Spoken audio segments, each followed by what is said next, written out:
Bismillahirrahmanirrahim. Assalamualaikum warahmatullahi wabarakatuh. Bihamdillahi wassalatu wassalamu ala rasulillah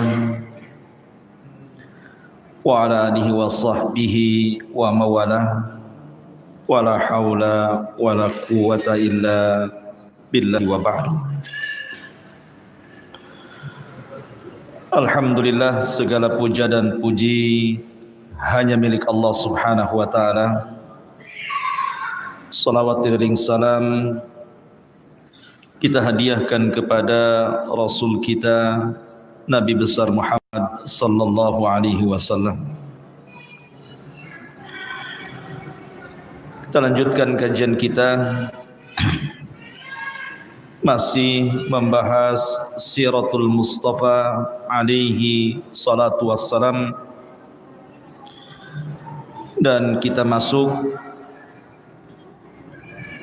pada bab pertama tentang siapa Nabi kita Muhammad sallallahu alaihi wasallam, asalnya, tumbuhnya, kemudian kondisi beliau sebelum diangkat menjadi nabi, dan juga nasabnya. Artinya malam ini kita mulai masuk tentang nasab Nabi sallallahu alaihi wasallam. Saya ulangi bahwa dengan mengenal sirah Nabi sallallahu alaihi wasallam ada 13 poin. Pentingnya seseorang itu mengenal sirah Nabi sallallahu alaihi wasallam. Pertama, dengan mengenal sirah Nabi sallallahu alaihi wasallam, maka kita akan mengetahui asbab nuzul Al-Quran dan asbab wurud hadis-hadis Nabi. Ini yang pertama. Dengan mengenal sejarah Rasul itu, mulai daripada nasabnya sampai kepada kehidupan beliau diangkat menjadi nabi dan seterusnya,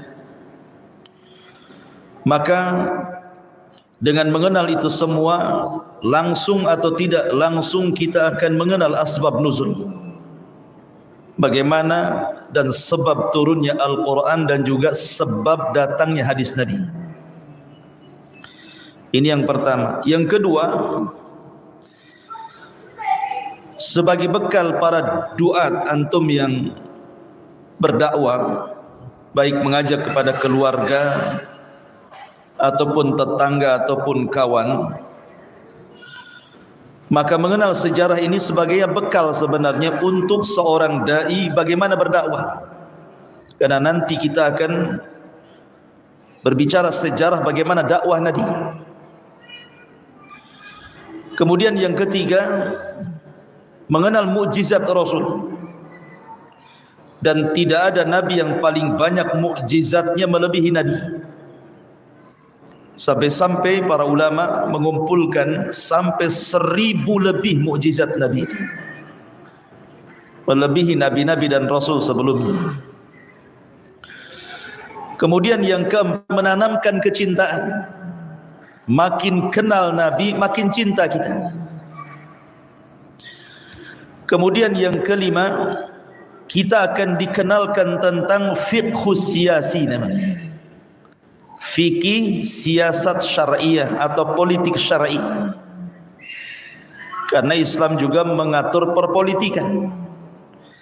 Nanti dalam sejarah yang kita akan kupas panjang lebar ini, kita akan mengenal bagaimana politik Rasul ketika sampai di kota Madinah, kemudian menciptakan sebuah daulah, sebuah negara Islam yang menyebarkan Islam dari Madinah sampai ke seantero dunia.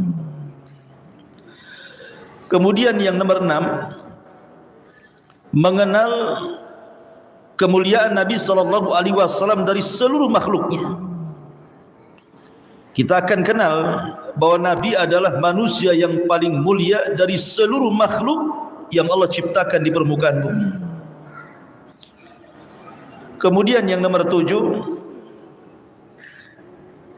sejarah Rasul ini sebagai penyeimbang kehidupan kita. Kita bisa mencontoh kehidupan sehari-hari kita dengan mencontoh kehidupan sehari-hari Rasul sehingga hidup kita ini seimbang. Karena apapun permasalahan kita itu pernah dirasakan Nabi. Kalau anda miskin, Nabi pun pernah miskin. Anda kaya, Nabi pernah kaya. Anda sakit, Nabi juga pernah sakit. Anda ditinggal meninggal anak-anaknya, Nabi juga ditinggal meninggal anak-anaknya. Apalagi yang belum antum istri 1, Nabi 11. Nanti kalau poligami ada contohnya maksudnya. Artinya bahwa menyeimbangkan kehidupan manusia dengan mencontoh Nabi SAW. Yang nomor 8, mengenal masdar kedua bagi umat Islam setelah Al-Quran, sunnah Nabi SAW. Kita kan punya masdar 2, punya sumber 2 ketika kita beragama. Satu Al-Quran, dan yang kedua sunnah Nabi SAW. Sebagaimana Rasul mengatakan, inni utitul kitab wa mislahu ma'ah. Aku diberikan Al-Quran dan yang semisalnya. Maksudnya sunnah Rasul. Dengan mengenal sejarah, berarti secara langsung kita akan mengenal hadis-hadis Rasul yang merupakan sumber pendalilan kedua dalam Islam setelah Al-Quran. Kemudian yang nomor 10, mengenal kepribadian Rasul. Mengenal kepribadian Rasul seperti apa, bagaimana muamalah dia dengan keluarga, bagaimana muamalah dia dengan anak-anak, bagaimana muamalah dia dengan orang tua, bagaimana muamalah dia dengan tetangga, dan begitu seterusnya. Kemudian yang nomor 11, nomor 10, mengenal khairun nasi fil alam, manusia terbaik yang pernah hidup di alam semesta. Dan ini diakui, bukan hanya orang Islam, orang kafir pun mengakui. Kemudian yang nomor 11, mengenal sebab-sebab pertolongan dari Allah. Karena nanti dalam sejarah ini akan diceritakan bagaimana pertolongan-pertolongan Allah kepada Rasul dan orang-orang yang beriman. Jadi kita akan mengenal bagaimana pertolongan Allah Azza wa Jalla dan sebab-sebabnya.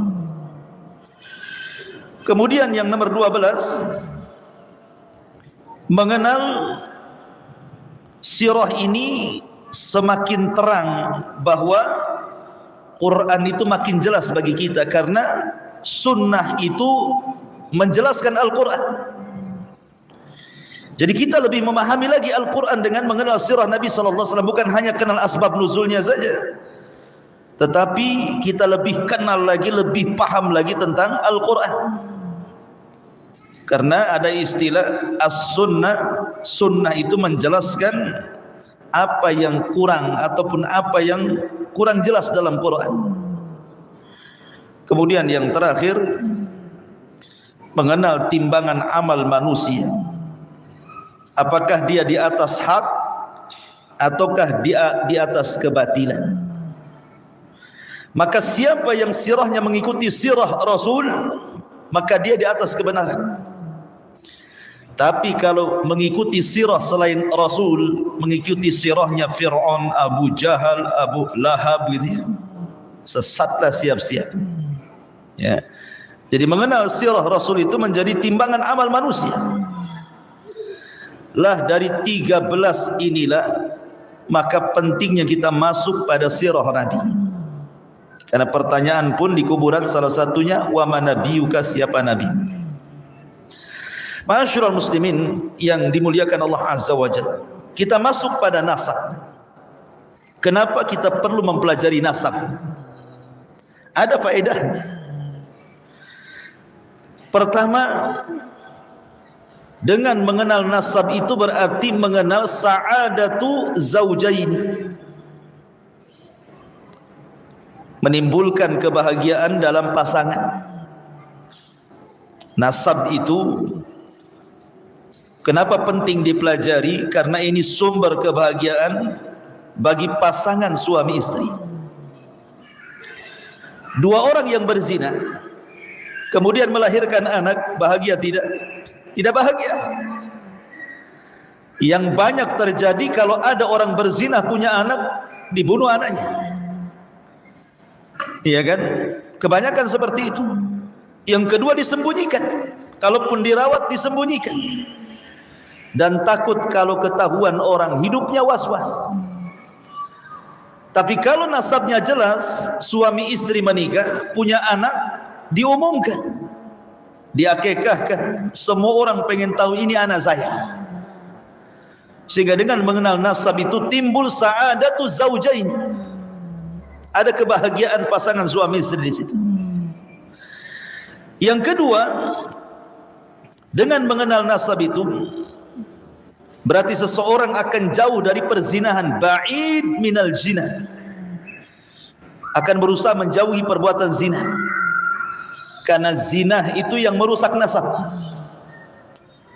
Makanya salah satu kenapa Islam itu datang kepada kita sebagai agama, itu salah satunya adalah hifdzu nasab, menjaga nasab. Dan menjaga nasab itu menjauhkan manusia dari zina.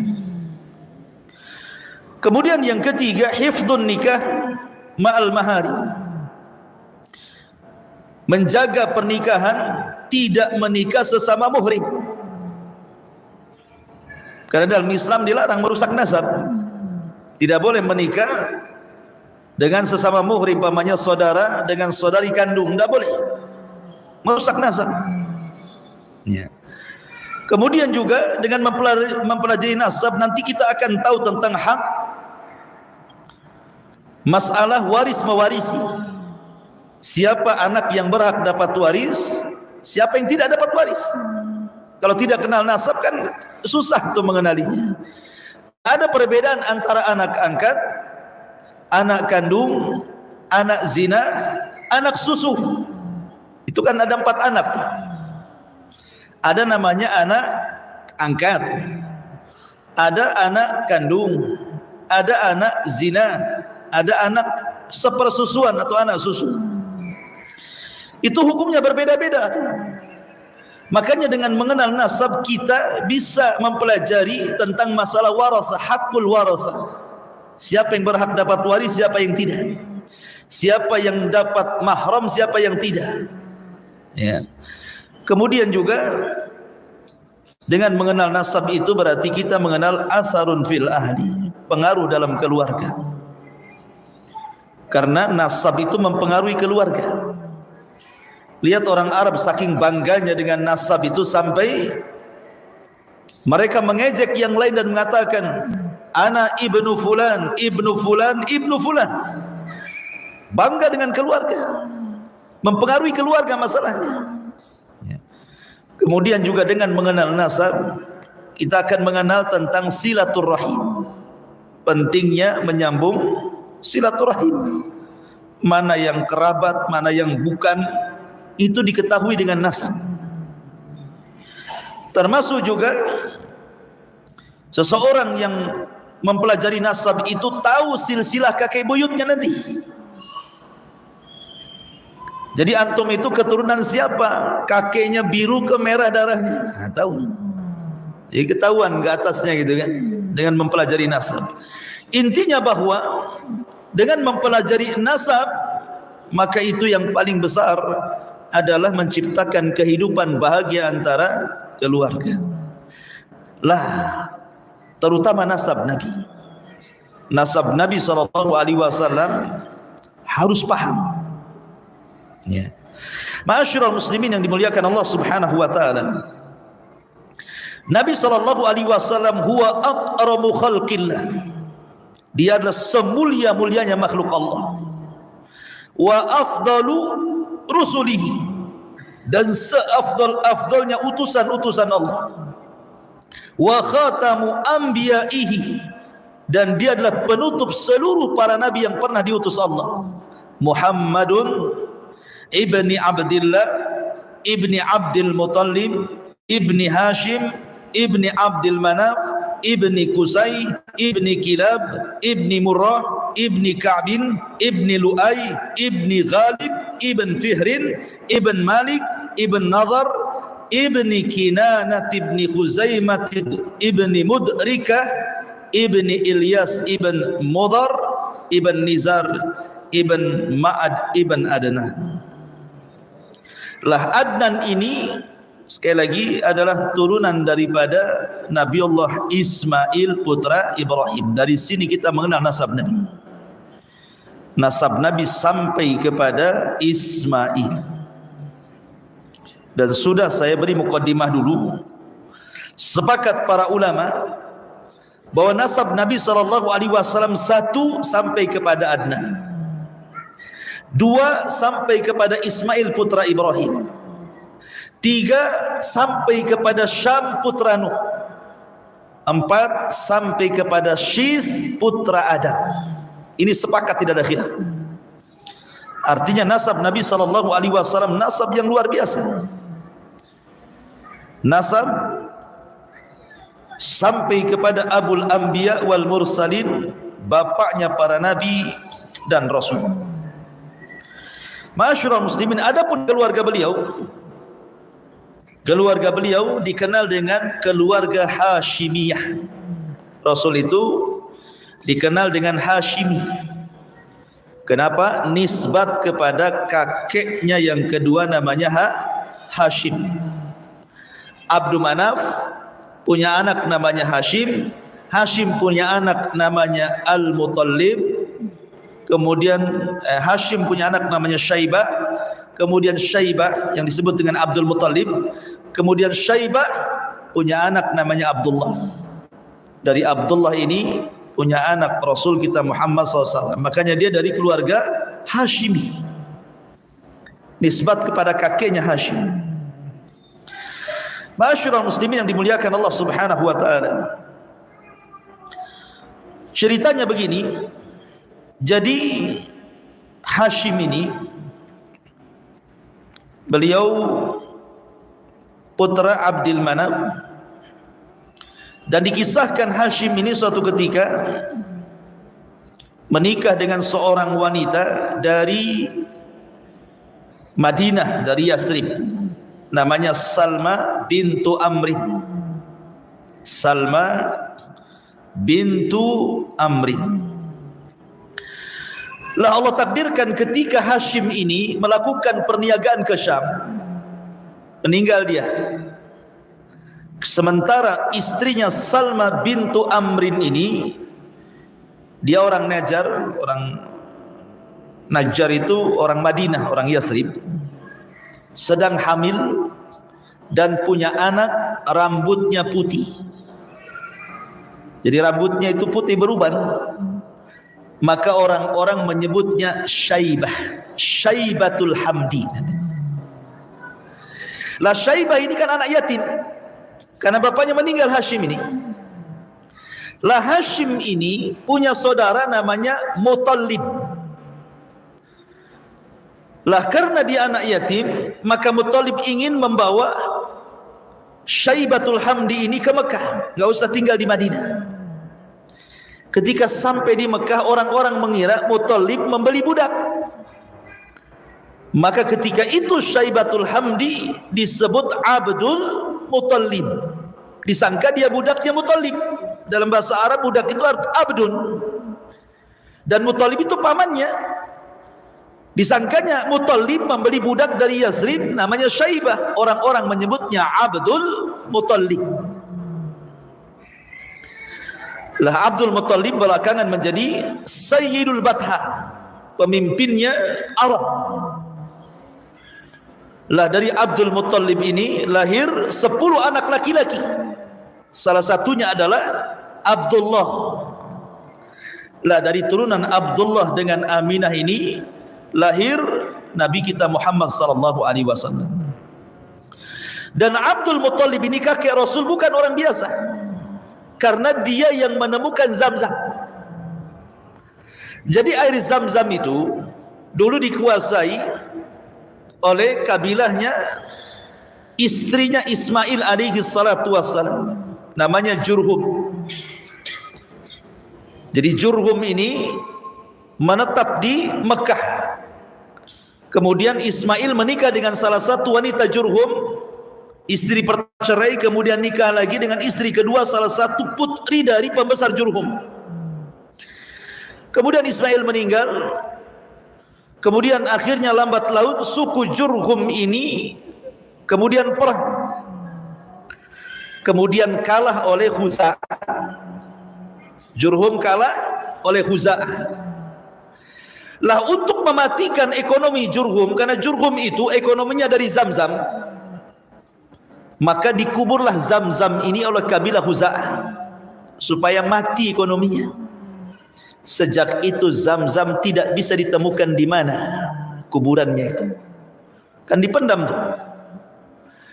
Lah ketika di zaman Abdul Muttalib ini bermimpi. Dalam mimpinya diarahkan ke titik sumur Zam-Zam. Akhirnya kemudian dia pun ketika sadar dari mimpinya, dia berusaha untuk mengikuti alur mimpinya. Rupanya ketika digali, betul-betul keluar air Zam-Zam, air yang penuh berkah. Lah dari situlah kemudian Abdul Muttalib menguasai sumur Zam-Zam. Tapi setelah Abdul Muttalib meninggal dunia, maka sumur Zam-Zam diserahkan pengkafilannya kepada keluarga Abbas ibn Abdul Muttalib. Sejak itu keluarga Abbas sampai hari ini, detik ini, yang menguasai sumur Zam-Zam, keluarga Abbas ibn Abdul Muttalib. Ya. Dari sini menunjukkan bahwa kita kenal siapa Abdul Muttalib, bukan orang biasa. Masalahnya ketika Abdul Muttalib menemukan Zam-Zam ini, kan memang waktu itu air beda dengan di kita ya, air melimpah-limpah. Di sana kan sulit air itu. Sehingga antar kabilah itu mereka meminta bagiannya. Akhirnya kemudian, karena ketika itu kan Nabi belum lahir, kemudian di antara orang cerdas mereka, orang berakal mereka, diarahkan untuk menemui seorang dukun yang jauh di sana. Harus melewati beberapa kabilah dan padang pasir, biar dia memutuskan siapa yang berhak menguasai Zam-Zam ini. Maka berangkatlah Abdul Muttalib dan tetua-tetua kabilah ini menemui dukun itu. Tapi di tengah jalan, karena saking jauhnya jarak, ini tetua-tetua kabilah ini pada mati karena kehausan di tengah padang pasir. Akhirnya yang tersisa ini ingin pulang lagi, tapi hampir semua kehausan. Rupanya Abdul Muttalib menggali tanah di tengah padang pasir, keluar air. Akhirnya orang-orang itu diselamatkan oleh Abdul Muttalib. Dari situ sepakat bahwa air Zam-Zam itu dipegang oleh Abdul Muttalib dan tidak jadi ke dukun. Ya. Sepakat mereka, Abdul Muttalib pemegang air Zam-Zam. Lah cuman Abdul Muttalib ini kan ada kekhawatiran kalau seandainya dia meninggal dunia, kemudian air Zam-Zam tidak ada lagi yang merawatnya, akan terjadi perang antar kabilah. Dari situlah dia bernazar kepada Allah Azza wa Jalla dan mengatakan, demi Allah, kalau seandainya Allah rizkikan kepadaku 10 anak semua laki-laki, ku sembelih salah satunya taqarruban ilallah. Dan nazarnya dikabulkan. Allah takdirkan Abdul Muttalib punya anak 10. Makanya paman-paman Rasul itu banyak sebenarnya, karena Abdul Muttalib anaknya laki-laki semua 10 orang.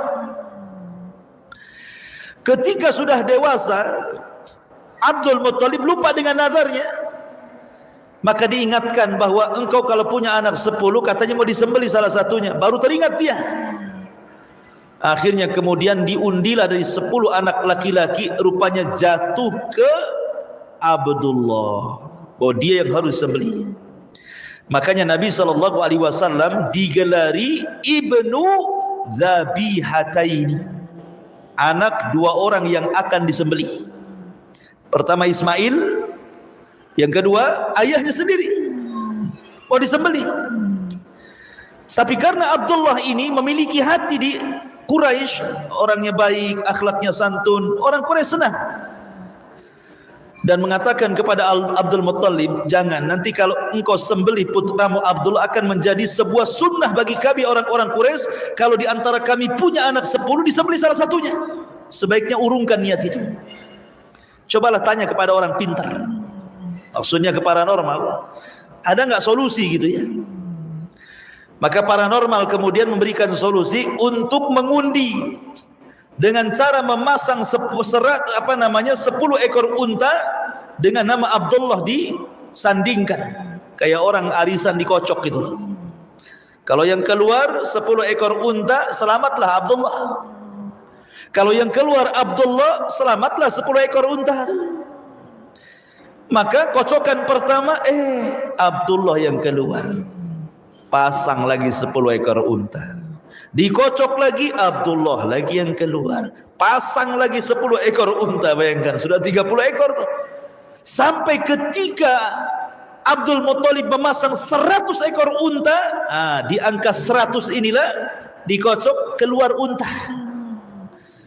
Sejak itulah angka 100 menjadi diat sebuah pembunuhan. Kalau seseorang tidak mau dikisos karena di antara keluarga mungkin ada yang tidak setuju, maka kisos bisa beralih kepada diat membayar 100 ekor unta. Oh gitu ya. Besar 100 ekor unta, kabilah bisa bankrupt ikhwan. Antum bisa jual tanah orang itu. 100 ekor unta. Ya. Masyarul muslimin, dari sini menunjukkan apa? Islam itu menghargai nyawa.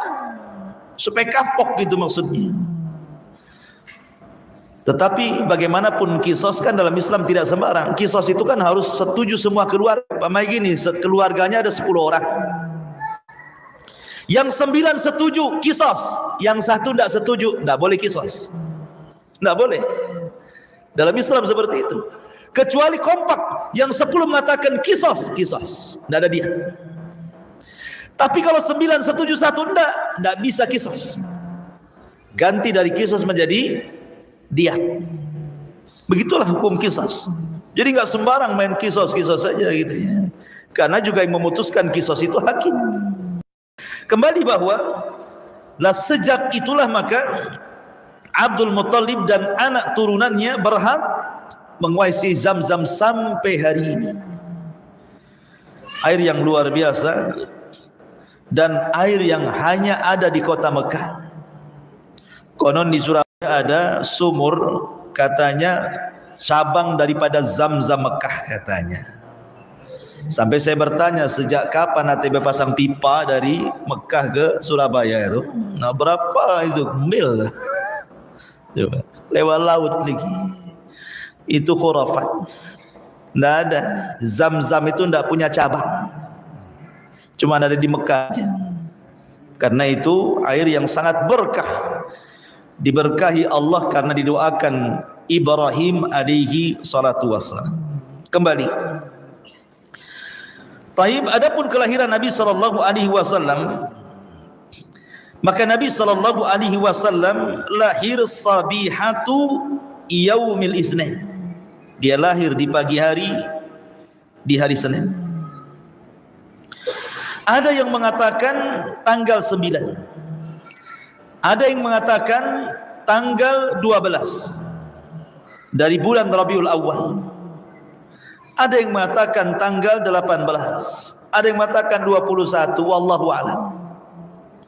Tapi yang masyhur tanggal kelahiran Nabi SAW berdasarkan yang dikuatkan oleh Al-Imam Ibnu Hisham, seorang pakar sejarah, dan juga ulama-ulama tarikh yang lainnya, bahwa tanggal yang masyhur itu di tanggal 12.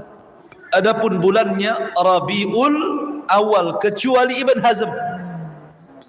Ibnu Hazm mengatakan lahirnya bulan Ramadan, bukan Rabiul Awal. Tapi ditentang oleh para ulama tentang pendapat ini. Maka yang masyhur, Nabi SAW lahir di bulan Rabiul Awal dan di tahun gajah. Tahun gajah ma'ruf sudah saya jelaskan kemarin panjang lebar sejarah tentang Ashabul Fil, tidak perlu diulang. Ma'asyiral muslimin yang dimuliakan Allah Azza wa Jalla, ada keanehan saat Rasul dilahirkan, dan itu diceritakan ibundanya lewat lisan Nabi sallallahu alaihi wasallam. Kita ngeloncat sedikit, ketika Halimah Sa'diyah itu ketakutan karena pembelahan dada Nabi sallallahu alaihi wasallam. Disangkanya apa? Rasul didatangi jin, syaitan. Makanya dikembalikan Rasul itu kepada Aminah, ibundanya. Tapi Aminah kemudian menenangkan Halimah Sa'diyah dan mengatakan, la takhafi, jangan kau takut. Sesungguhnya anakku itu lahu sya'nun, dia punya masa depan yang cerah, dia akan menjadi orang. Kemudian Aminah menceritakan saat kelahirannya. Ketika bayi ini kulahirkan, kata Aminah, maka Allah permudah semuanya. Dan aku melihat cahaya melesat ke arah Syam. Ke arah Syam. Menyinari seluruh kusur Syam, istana-istana Syam. Terang benderang saat kelahiran Nabi SAW. Dan itu menunjukkan apa? Irhasat, kejadian-kejadian aneh yang mengiringi kelahiran Nabi SAW. Bahkan di saat itu pula orang-orang Yahudi Madinah heboh. Orang-orang Madinah Yahudi heboh kenapa? Sebagaimana dijelaskan oleh perkataan Zaid ibn Thabit radhiyallahu an. Ketika itu dia masih kecil, dia mendengar dari habrul Yahud, seorang Yahudi bercerita, jadi saat kelahiran Nabi SAW itu tiba-tiba Madinah terang, bintang di Madinah itu terang. Rupanya orang-orang Yahudi paham bahwa malam itu telah muncul bintang Ahmad, dan itu tidak diketahui kecuali orang-orang Yahudi.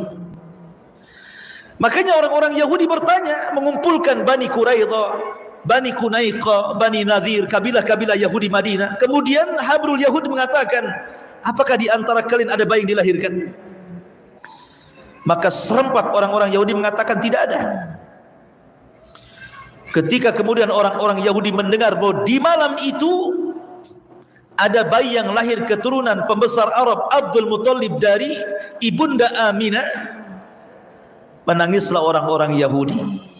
Kemudian mengatakan, zahabat nubuwatu Bani Israel, telah hilang kenabian dari Bani Israel dan berpindah kepada orang Arab. Telah hilang kenabian Bani Israel, sudah tidak ada lagi. Kenapa? Karena mereka meyakini bahwa Nabi yang akan lahir ini sebagai penutup para Nabi, sudah tidak ada Nabi lagi.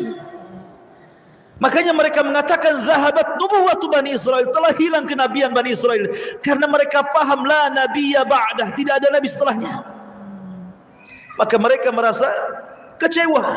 Kenapa kemudian kenabian itu diambil orang Arab dan tidak diambil oleh mereka? Ya, karena mereka suka membatalkan perjanjian-perjanjian dan durhaka kepada Allah Azza wa Jalla dan utusan yang dilakukan oleh kakek buyut mereka yang menjadi sebuah sunnah bagi mereka.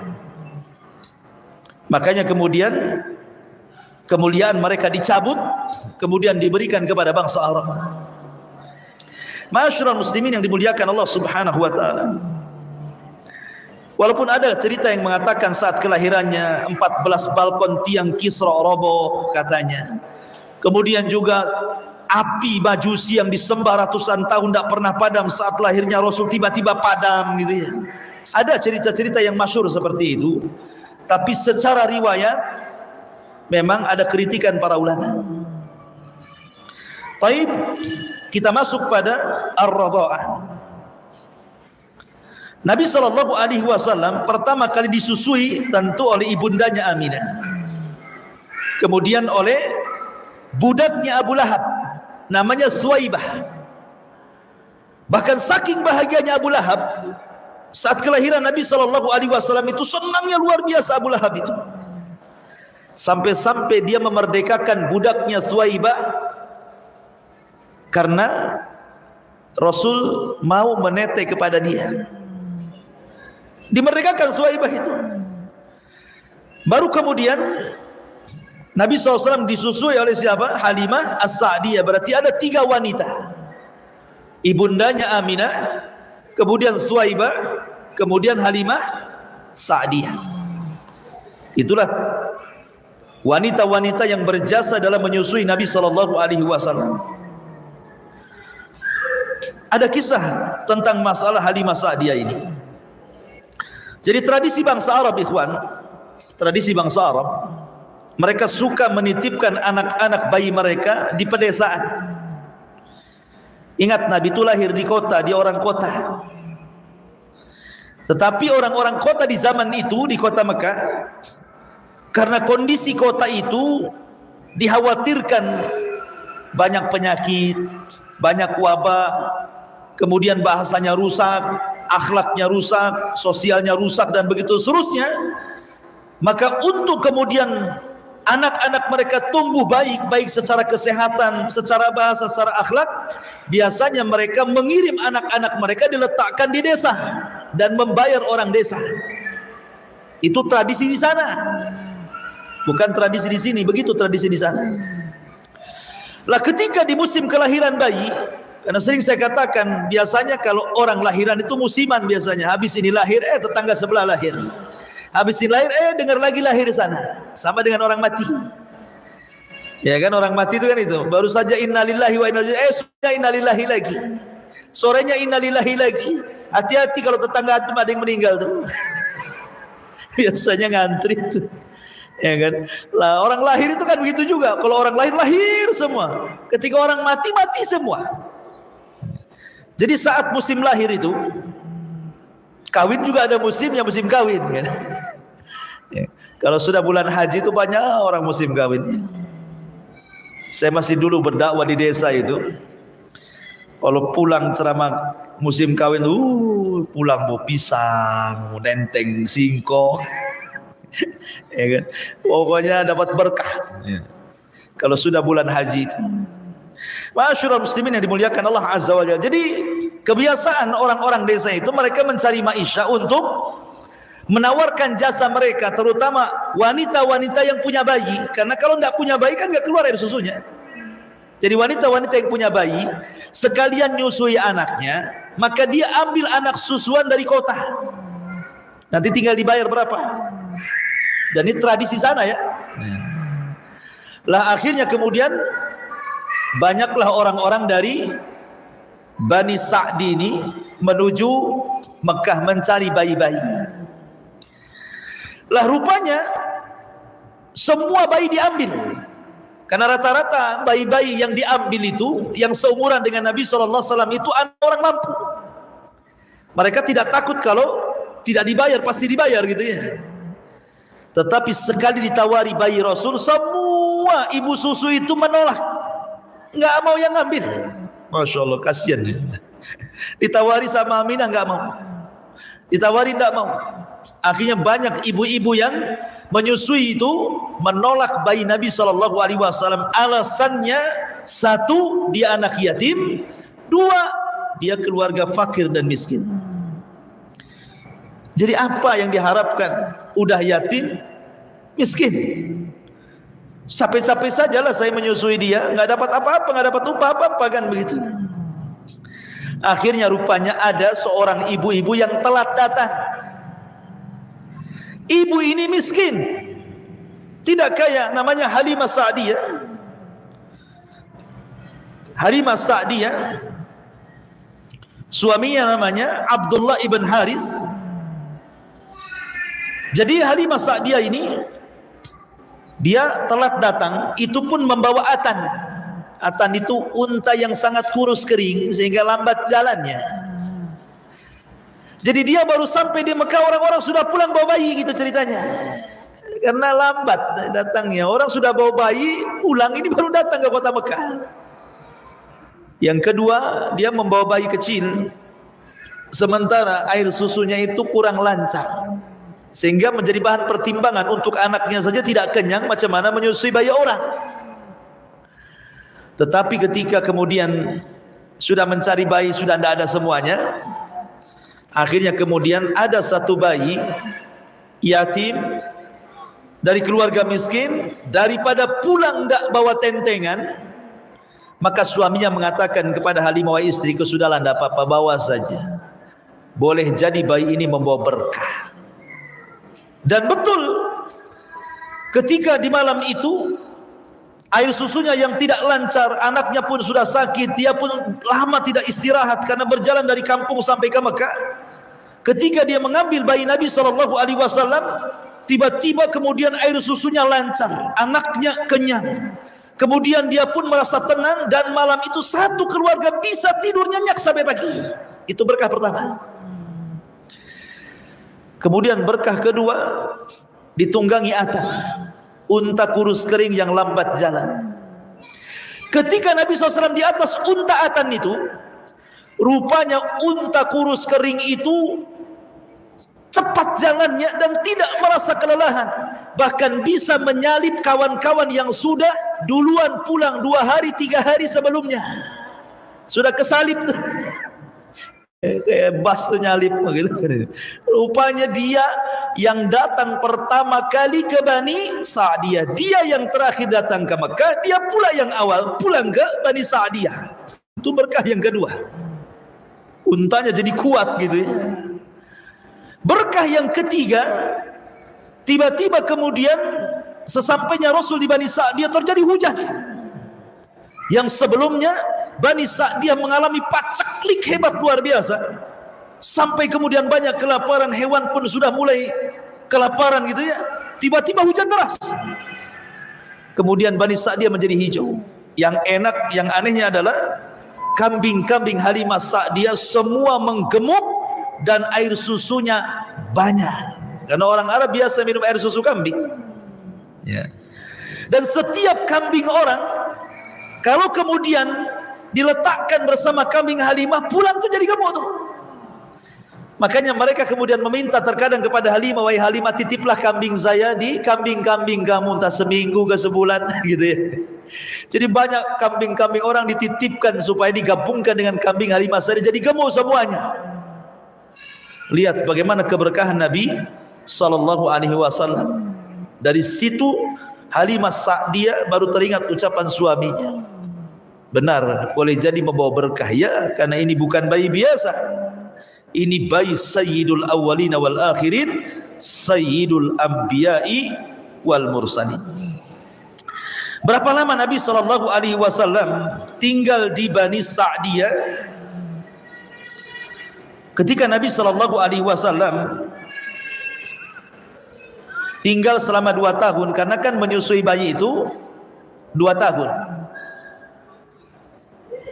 Dan itulah susuan habis itu disapi. Kadang ini sudah 2 tahun tak mau disapi-sapi, disapi udah 2 tahun. Ya. Jadi ketika sudah 2 tahun mau dipulangkan ke rumah Aminah itu, tapi Aminah meminta agar dibawa lagi saja. Takut dengan kesehatan Nabi karena masih usianya 2 tahun. Suruh bawa balik lagi.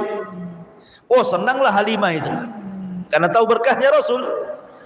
Dibawa lagi ke Bani Sa'diyah, sehingga kemudian usia Nabi SAW tinggal di Bani Sa'diyah itu usia sampai ke 6 tahun. Jadi 2 tahun dipulangkan, kemudian diambil lagi, tambah lagi 4 tahun. Masalahnya di usia 6 tahun itulah terjadi tragedi pembelahan dada. Terjadi pembelahan dada ketika Rasulullah SAW bermain dengan saudara sepersusuannya, putra Halimah Sa'diyah itu. Tiba-tiba datang 2 malaikat menangkap Rasul, membaringkan Rasul, membelah dada Rasul, mengambil jantung Rasul, memasukkan ke bejana emas, mencuci dengan air Zam-Zam, kemudian dimasukkan lagi, dijahit lagi, dan disaksikan oleh anak Halimah Sa'diyah itu. Ketika disaksikan pulang, bercerita pula anak 6 tahun sama ibunya itu. Ya polos lah kan, takutlah ibunya. Ini anak orang kalau mati gimana pula kan itu ya. Sejak itulah dia ketakutan. Disangkanya itu setan, disangkanya itu jin. Makanya di usia 6 tahun itulah dikembalikan kepada ibunda tercinta Aminah bintu Wahb. Nah, sejak itulah maka sampai di sini kehidupan Rasul bersama Halimah Sa'diyah. Bagaimana setelah di pangkuan ibundanya? Kisahnya masih panjang. Insyaallah kita lanjut di lain kesempatan. Ya wallahu alam. Insyaallah mungkin mulai hari Senin, ini Minggu berarti besok ya, pagi Senin, Selasa, Rabu, Kamis. Saya kalau pagi kebetulan kosong, pagi Senin, Selasa, Rabu, Kamis 4 hari. Kita akan ada kajian di sini selepas subuh setiap hari dari Senin ke Kamis ya, karena Jumat, Sabtu, Minggu di Batu Haji paginya. Itu saja. Subhanakallahumma bihamdika asyhadu an la ilaha illa anta astaghfiruka wa atubu ilaik. Allahu ta'ala. Assalamualaikum.